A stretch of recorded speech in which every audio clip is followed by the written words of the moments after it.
นี่นั่นแม่นศูนย์กับศูนย์กับลงคำแพงนี่นั่นแม่นลูกก็ใหญ่กว่าพ่อแค่นี้เนาะสิเอา เอายิงจันสมบัติ นั่นได้เนาะ กับศูนย์จันสมบัติกับมานิลาถ่ายรูปเอามานิลาถ่ายรูปเอาอันนั้นเป็นมานิลาเป็นลูกไผ่เนาะเป็นเมียของศูนย์เจ็บกันไว้ได้ยันล่ม ได้เนาะ เจ้าไว้พรนี่ได้พ่อพ่อยิงนะทำไมถ่ายรูปเอาถ่ายรูปเอา เพราะว่าคนหิวน้ำไปรอใหญ่นั่งก้อนแบบนี้ ถ่ายรูปโอเค แล้ว พ่อยิงพ่อลูกกับแม่สบายดีพ่อได้ถ่ายวิดีโอเด้อถ่ายเอาพ่อลูกกับแพงเขาถ่ายเกี่ยวมาทางนี้เกี่ยวมาเด้พ่อยิงพ่อส่วนนี้พ่อมาอยู่ใจพ่อว่ามาบ่ได้ว่าซั่นอยู่บ้านอธิษฐานเพื่ออยู่บ้านนี่เนาะ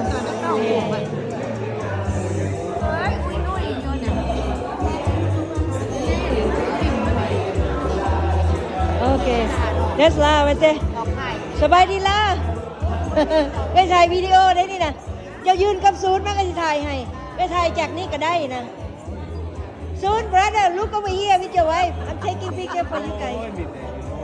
Yeah, right there is fine. Over there is fine. I can take anywhere.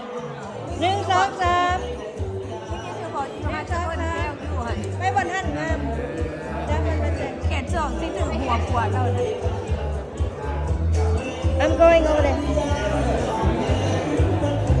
มาเด้อ ready ยิ้มเด้อ Okay, that's beautiful. 1, 2, 3.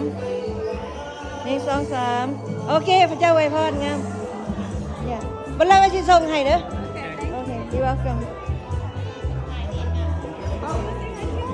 ใส่หูกำลังใส่หู Hi Jimmy how are you Mr. Kai how are you doing สบายดีโอเคถ่ายถ่ายหูให้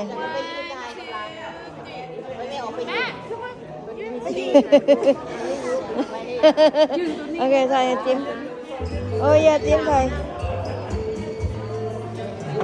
That's my sister and my nephew.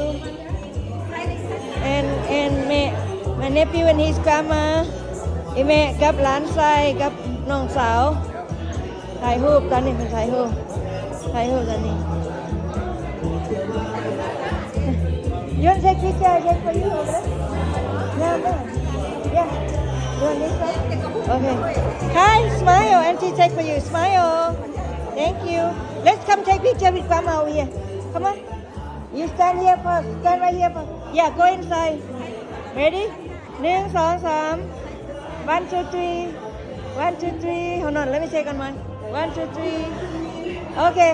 You can pick which one. Hold on. Yeah, I'm gonna ask แม่เจ้าไทยเฮากับจิ้มกับไข่ได้บ่